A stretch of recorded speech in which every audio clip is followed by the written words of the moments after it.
Bonjour à tous. Aujourd'hui, on doit préparer une marche forcée sur un ventilateur. Donc, je vous ai fait un petit schéma de câblage et pour vous montrer un petit peu de quoi vous avez besoin. Puisque dans un RAID, la 205 doit avoir un ventilateur en marche tout à fait normale, donc géré par la température et les sondes du moteur, et il demande un ventilateur en marche forcée, piloté par un interrupteur. Donc je vous ai mis en place un petit peu, tous les ustensiles dont vous avez besoin. Voilà, pince, du câblage. Alors le câblage, très important, celui-ci doit être grossièrement de la même section que celle du ventilateur. Étant donné que ça génère beaucoup de puissance, il faut forcément un câble en conséquence. L'idéal, c'est de reprendre la même section. Porte fusible, un petit interrupteur. Je vous ai mis celui-là, mais j'en en mettrai un autre, mais le principe c'est le même. Un relais, un relais de puissance essentiellement. Donc ici, hop là, pardon.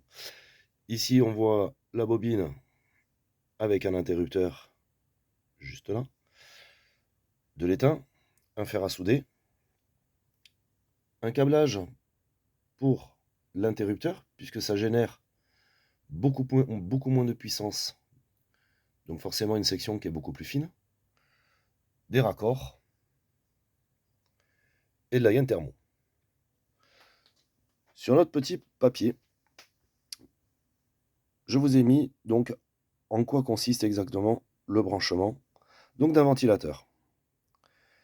Ici, on reprend bien la bobine, qui viendra se mettre très exactement comme ceci. Le ventilateur viendra se raccorder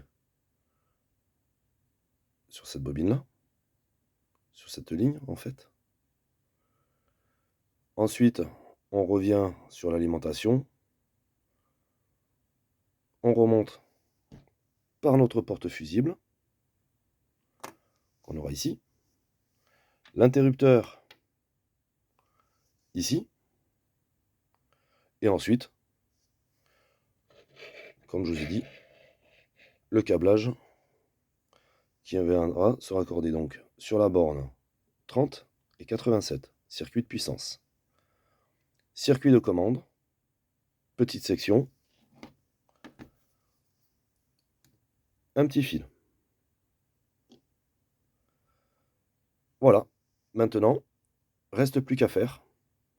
Je pense qu'on va s'amuser. Pour les personnes qui n'ont pas trop l'habitude de le faire,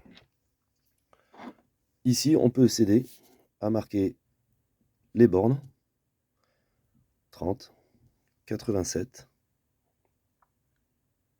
86, 85. Chaque fois que vous avez câblé une partie, vous pouvez faire une croix sur le fil que vous venez de faire. Comme ça, vous savez exactement où est-ce que vous en êtes pour ne pas vous perdre. Voilà, maintenant, reste plus que la pratique. Donc, je m'y attelle. Et puis ensuite, on verra comment ça fonctionne. À tout à l'heure!